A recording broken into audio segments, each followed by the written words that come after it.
성도 여러분, 몇 가지 질문을 드릴 테니 한번 생각해 보시기 바랍니다. 성경 말씀 너무 많이 들어서 새롭게 다가오기보다는 들었던 말씀 또 들어서 지겹지는 않습니까? 설교할 때마다 항상 하지 말라는 것이 왜 그렇게 많은지 잔소리처럼 들리지는 않습니까? 주님의 십자가 귀에 못이 박히도록 들어서 그 은혜에 감격하기보다는 진부하게 느껴지지는 않나요? 제가 왜 이 질문을 드리는 것이겠습니까? 여러분에게 죄책감을 갖게 하려는 것이겠습니까? 아니죠. 우리의 현실을 직시해 보자는 겁니다. 우리의 모습은 어떻습니까? 인간이라는 존재는 참 재밌는 존재입니다. 익숙해지면 그냥 당연하게 생각해요. 긴장감이 떨어지고 감각이 무뎌집니다. 여러분의 남편과 아내를 처음 만나 사랑했을 때를 한번 회상해 보세요. 아마 어떤 분들은 그 당시 여자친구였던 지금의 아내를 집에 데려다 주면서 일부러 천천히 걷고 이 골목 저 골목 빙빙 돌다가 집에 도착하면 아쉬워서 동네 한 바퀴 더 돌고 그러기를 몇 번을 반복하셨을 겁니다. 네, 그러한 설레임, 가슴졸임, 갈망, 안타까움. 시간이 흘러 익숙해져 가면서 어떻게 됩니까? 어떨 땐 귀찮죠? 무뎌져 갑니다. 말수가 점점 줄어듭니다. 집에 데려다 주면서 동네 몇 바퀴 도는 횟수가 줄어듭니다. 물론 이것이 잘못된 것이라고 말할 수는 없습니다. 이렇게 되는 게 당연합니다. 자연스러운 겁니다. 이렇게 안 되면 사실 큰일 납니다.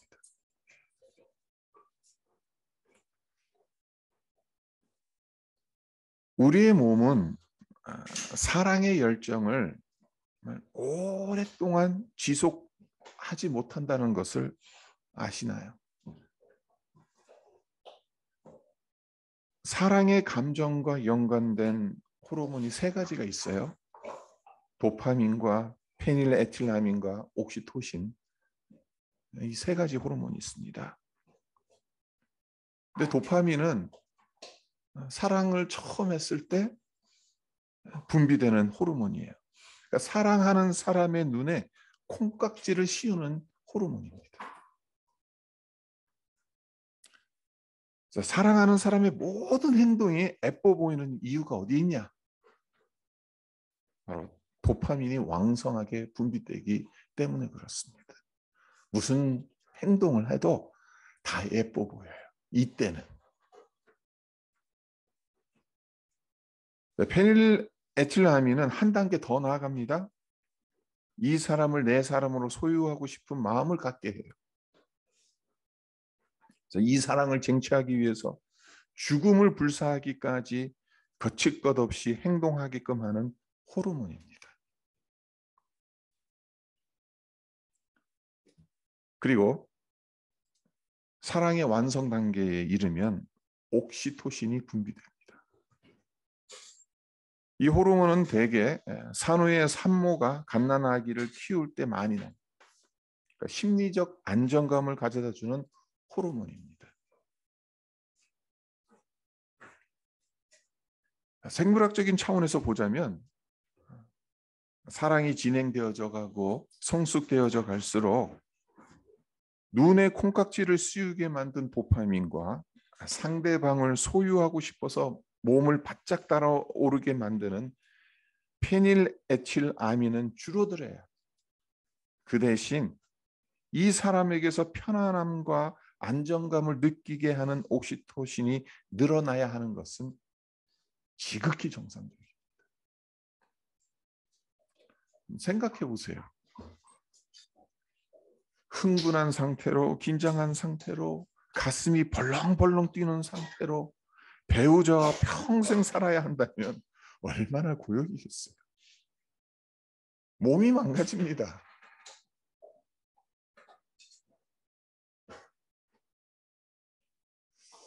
평생 로미오와 줄리엣 같이 그렇게 살 수가 없어요. 평생 살기 위해선 흥분, 긴장 그것보다는 안정감 그것이 더 중요한 거예요.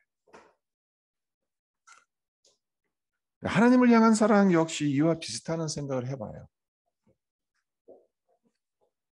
주님과의 사랑의 관계가 성숙할수록 처음 주님을 만나며 뜨겁게 사랑했던 그 감정은 식을 수 있습니다. 저만 해도 예수님 처음 믿었을 때 기도할 때마다 울었어요.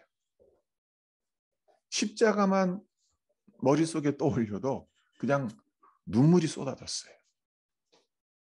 근데 시간이 지나감에 따라서 그 눈물이 점점 말라지더라고요. 그러나 신뢰감과 안정감은 증가합니다. 이것이 문제가 되지는 않죠. 우리가 주님을 믿는 시간이 길어지면 길어질수록 주님께서 내게 베풀어 오신 그 은혜 그것이 결코 변질되거나 포기되어지거나 폐기되어지지 않는다라는 사실을 잘 알기 때문에 신뢰합니다. 안정감을 느낍니다. 근데 문제가 뭐냐? 이런 안정감이 자칫 잘못하면 피로감으로 연결될 수 있다는 거예요. 너무 지나친 안정감이 우리에게 우리의 어떤 그 감각 그걸 무뎌지게 만들 수 있다는 사실입니다. 새로울 것이 뭐가 있냐고 귀찮아하면서 관심과 신경을 기울이지 않을 수 있게 만든다는 사실입니다. 그러니까 안정감, 신뢰감 그리고 이 피로감 그 차이를 우리는 분명하게 알고 있어야 돼요. 그것에 대해서 우리는 제대로 반응을 해야 합니다. 그렇다면 왜 이런 문제가 발생하는 것이겠습니까? 하나님과의 관계에서 마음이 무뎌지고 피로감이 증가한다면 그 이유가 무엇이겠습니까? 우리가 인식해야 할 것이 하나 있습니다. 그것이 무엇인가 하면 공중 권세를 잡은 사탄의 전략입니다. 우는 사자와 같이 덤벼들어서 어떻게든 우리를 넘어뜨리고 잡아먹으려고 하는 사탄이 주로 쓰는 전략은 말씀을 왜곡시키는 거예요. 성경 말씀을 살아있는 하나님의 말씀을 여기지 않게 하는 겁니다.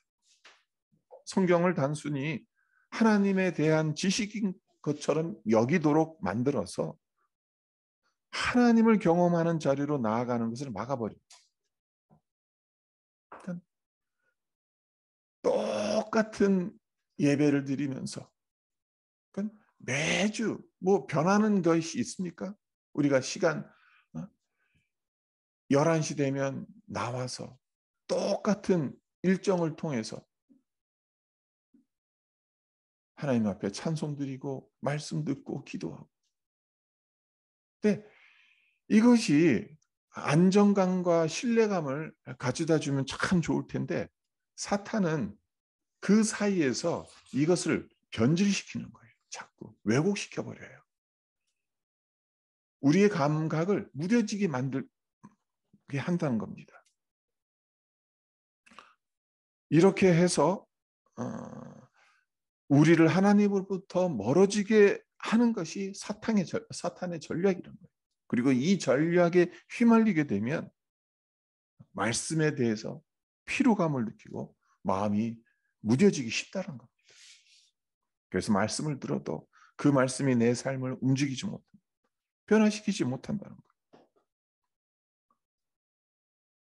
말씀을 듣는데도 이런 삶을 살아간다면 얼마나 불행하겠습니까?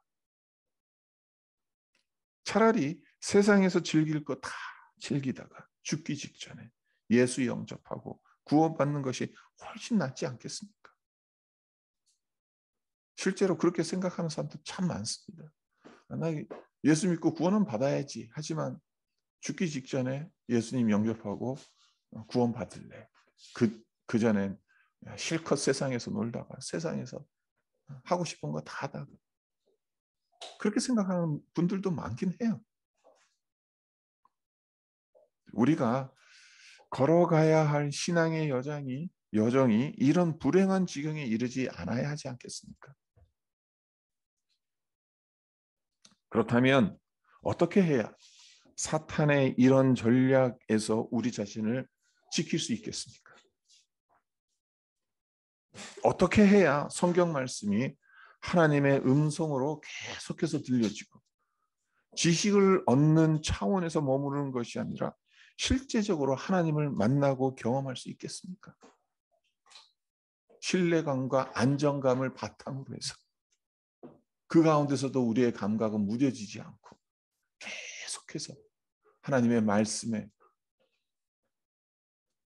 소망을 들고 그 말씀이 이루어지는 것에 대한 그 기대감을 품을 수 있겠습니까? 그 답은 어떻게 보면 너무나도 간단합니다. 바로 순종이라는 거예요. 말씀이 우리에게 주어졌을 때 말씀을 믿음으로 순종해야 그 말씀이 우리에게 역사합니다. 말씀대로 믿고 말씀대로 살아보려고 몸부림쳐야 그 말씀이 나와 상관이 있게 되는 거예요. 여러 차례 말씀드렸습니다마는 순종이란 개념은 철저하게 군사적인 개념입니다. 해도 되고 안 해도 되는 것이 아니라 안 하면 죽게 되는 것이 순종이에요.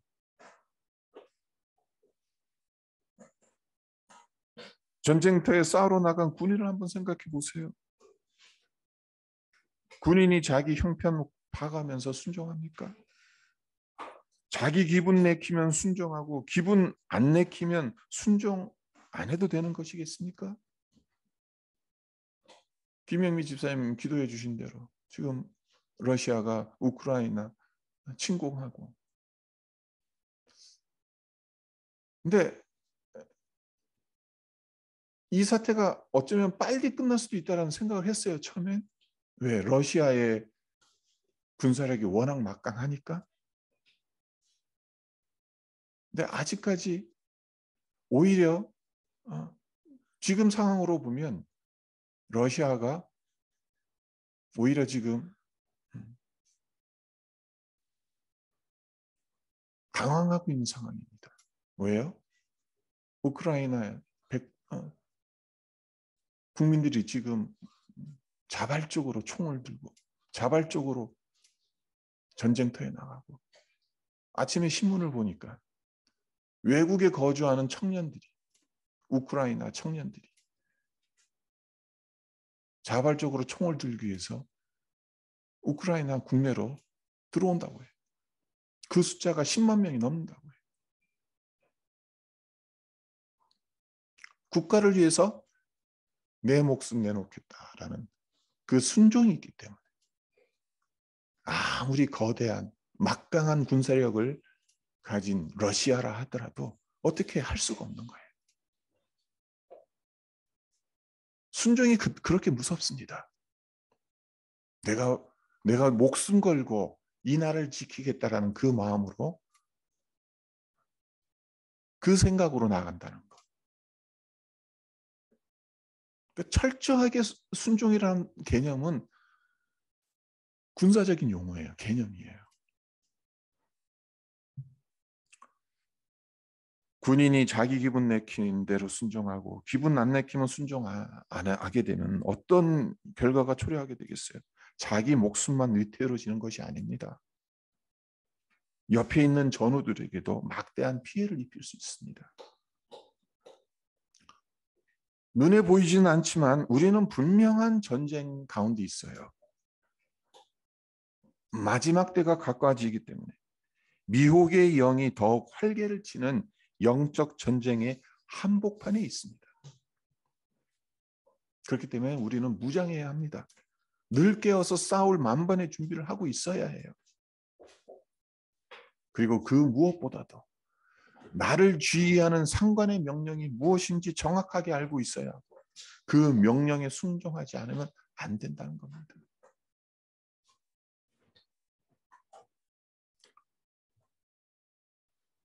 우리의 그러니까 신앙생활 오래 하면 할수록 참 안정감과 신뢰감이 더 단단해지면 참 좋겠는데 그러지 못하고 오히려 신앙에 대한 피로감이 더 증가하는 그 이유가 무엇일까? 정말 제대로 된 순종을 하지 못하기 때문은 아닐까? 그것을 우리가 생각해야 한다는 겁니다.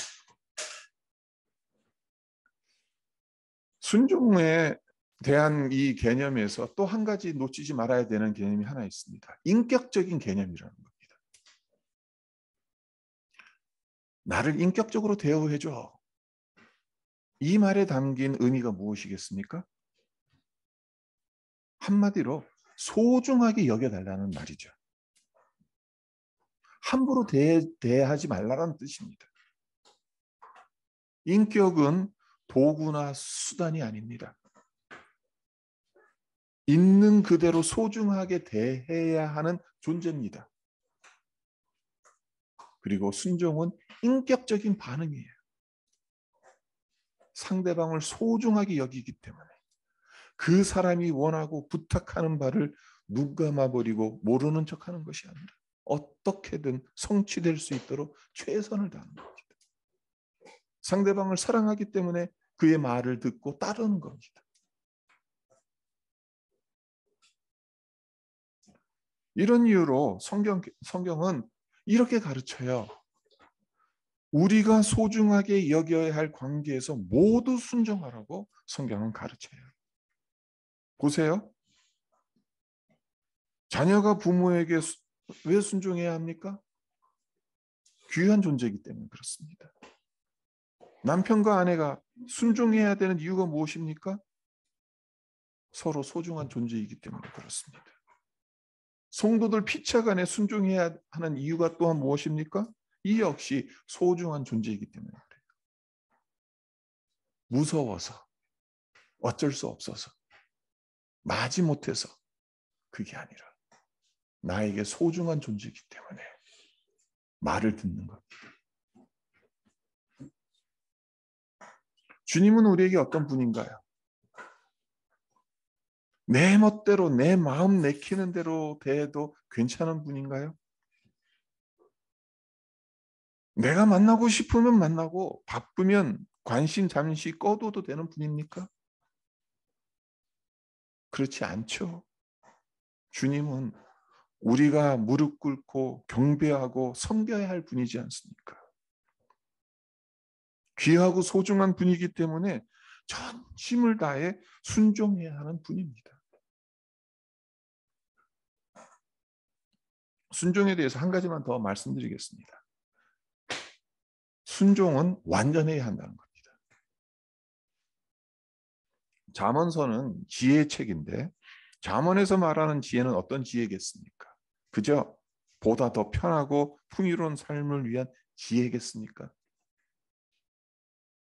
더 많은 재물, 더 많은 명예 이런 것들을 얻기 위해서 하나님께 구하는 지혜겠습니까?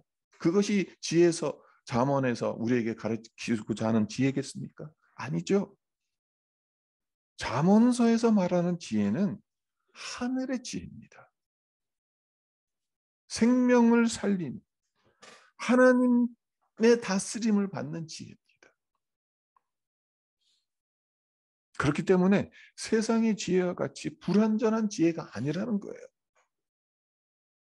제가 왜 이 말씀을 드리냐 하면요. 하늘의 지혜 그리고 하나님의 말씀이 완전하다고 우리 스스로 인정하고 믿어야 한다는 겁니다. 말씀 안에 담기는 하늘의 지혜가 완벽하다는 것을 우리는 믿냐는 거예요. 하나님의 말씀이 완전하다고 믿는데 왜 갈등하고 의심하는 것이겠습니까? 우리의 반응, 우리의 순종이 온전하지 않기 때문은 아니겠습니까? 성경은 불완전한 순종으로는 하나님을 기쁘시게 못한다고 분명하게 선포합니다. 그 대표적인 예가 이스라엘의 초대 왕인 사울 왕이지 않습니까? 사울 왕, 그 나름대로 하나님을 열심히 섬기려고 했던 사람입니다. 문제는 자기 방식과 자기 생각대로 하나님을 섬기려 했던 겁니다. 순종은 내 생각대로 하는 것이 아니에요. 앞서 말씀드린 대로 철저하게 군사적인 용어라고 한다면 상관의 지시를 따라야지 상관의 지시 잘못됐어. 내 생각이 더 맞아. 이렇게 해야 돼. 그건 순종이 아니라는 거예요. 하나님이 요구하시는 대로 하는 것이 온전한 순종입니다. 불완전한 순종이 어떤 결과를 초래했는지 명확하게 보여주는 성경의 또 다른 예가 있습니다. 아나니아와 삽비라 사건이죠. 아나니아와 삽비라. 이들은 불완전한 순종을 하는 바람에 목숨까지 잃어버렸습니다. 아나니아와 삽비라 부부. 하나님의 말씀에 은혜를 받았어요. 그래서 받은 은혜에 감사해서 그들이 가진 모든 땅을 팔았어요. 여기까지는 칭찬받을 일이죠. 그런데 재산 전부를 내오려고 하니까 아까운 마음이 드는 거예요. 그래서 땅을 판 돈 중 일부를 떼어놓고 사도들에게 갖다 주었어요. 아무도 모르죠. 누가 알겠습니까? 아나니아와 삽비라만 아는 거죠. 하지만 그러하지 않았습니다. 아나니아와 삽비라 부부의 이러한 행동에 대해서 베드로가 어떤 말을 하는지 사도행전 5장 3절에서 4절을 제가 읽어드리겠습니다. 베드로가 이르되 아나니아야 어찌하여 사탄이 내 마음에 가득하여 네가 성령을 속이고 땅값 얼마를 감추었느냐. 땅이 그대로 있을 때는 네 땅이 아니며 판 후에도 네 마음대로 할 수가 없더냐. 어찌하여 이 일을 내 마음에 두었느냐. 사람에게 거짓말한 것이 아니요 하나님께로다.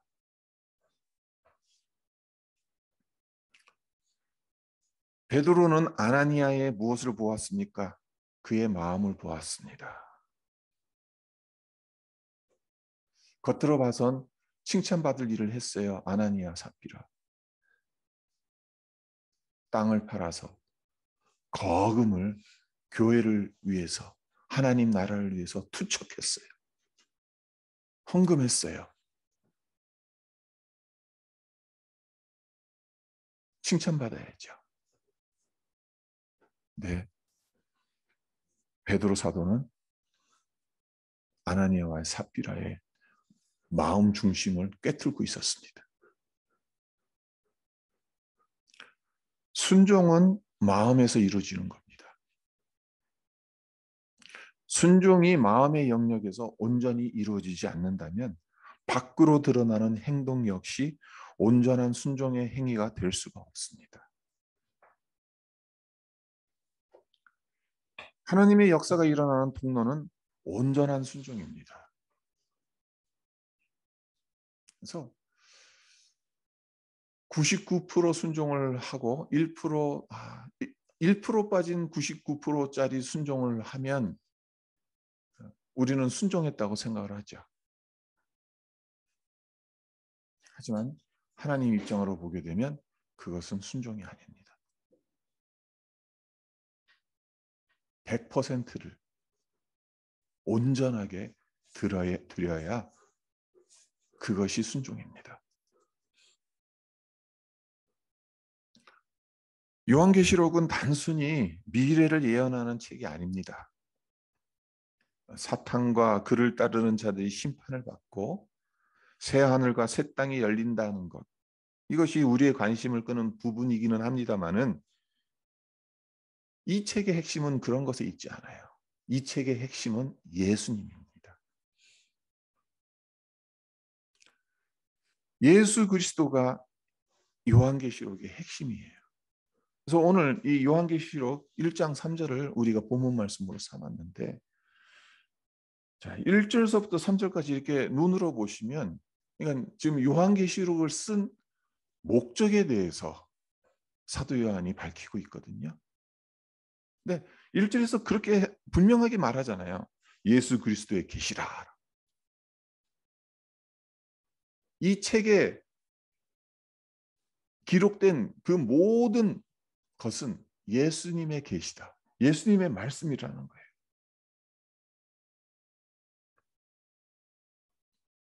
그러니까 예수님이 요한계시록의 핵심이라면 예수님의 통치에 순종하는 삶을 살아가라는 것이 사도 요한이 이 책을 쓴 목적이지 않겠습니까?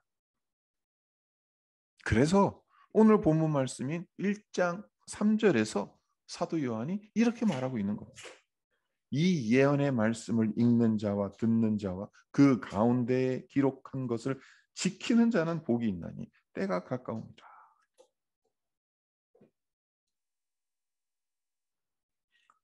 말씀을 읽고 듣고 지키는 자가 복이 있더라.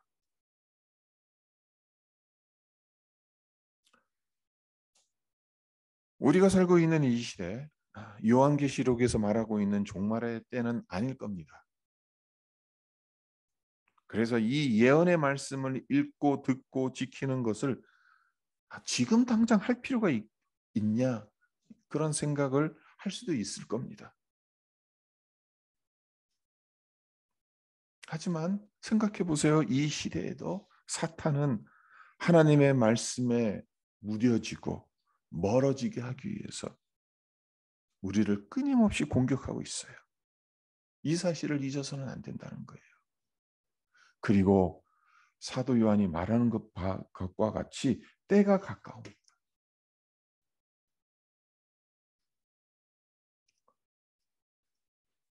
우리 인간의 관점에서 보자면 아직도 주님이 재림하시기까지는 뭐 멀어도 한참 멀지 않았냐. 지금 당장 오시기나 하겠느냐. 하지만 성경의 관점은 그렇지 않습니다. 그때가 가까이 왔다라고 분명하게 이야기합니다. 하나님께는 하루가 천년 같습니다. 천년이 하루 같습니다. 우리 입장에선 예수님이 이 땅에 오신 지 2000년이 지났고 앞으로 몇천 년이 지나갈지, 몇천 년이 지나야 예수님이 다시 재림하실지 우린 그렇게 생각할지 모르겠지만 하나님 입장에선 하나님의 시간엔 그것이 며칠밖에 안 될 수도 있어요.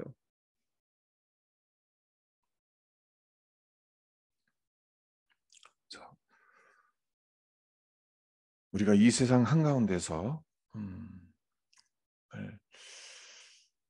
하나님의 말씀을 읽고 듣고 지키는 자가 복이 있다는 오늘 본문 말씀, 이것을 정말 우리 마음에 새겼으면 합니다. 하나님의 말씀을 더욱더 소중하게 여겨서 온전하게 순종했으면 합니다. 그래서 하늘의 지혜를 소유하는, 복을 받아 누리는 그러한 삶을 살아가는 우리 모두가 되기를 주님의 이름으로 축원드립니다. 네, 기도하겠습니다. 이 예언의 말씀을 읽고 듣고 또 지키는 자가 복이 있다. 오늘 본문 말씀을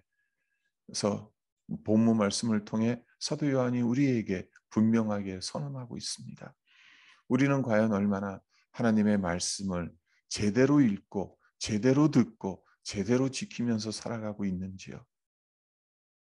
불완전한 순종은 하나님 기뻐 받으시지 않는 순종인 것을 사울 왕을 통해서 아나니아와 삽비라를 통해서 분명하게 말씀하고 계시는, 과연 우리는 하나님 앞에 어떤 순종을 하고 있는 건지,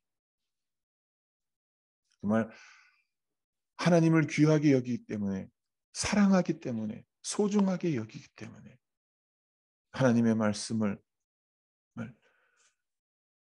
지키지 않으면 안 될 것 같은 그러한 심정으로 하나님의 말씀을 따르고 있는지, 하나님 우리의 마음을 하나님 다시 한번 들여다보게 해주시고 말씀의 거울 앞에서 우리 자신을 점검해 보게 하여 주시옵소서.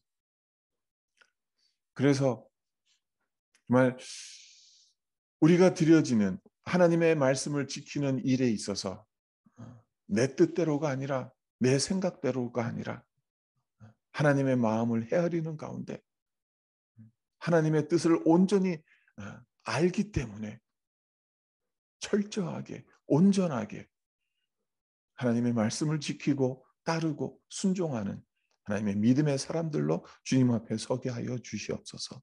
그렇게 우리의 인생의 길을 걸어가게 해주시고 성령 하나님께서 그렇게 살아갈 수 있는, 하나님 그러한 길을 걸어갈 수 있는 믿음의 믿음을 더하여 주시옵소서. 감사드리며 예수님의 이름으로 기도합니다. 아멘.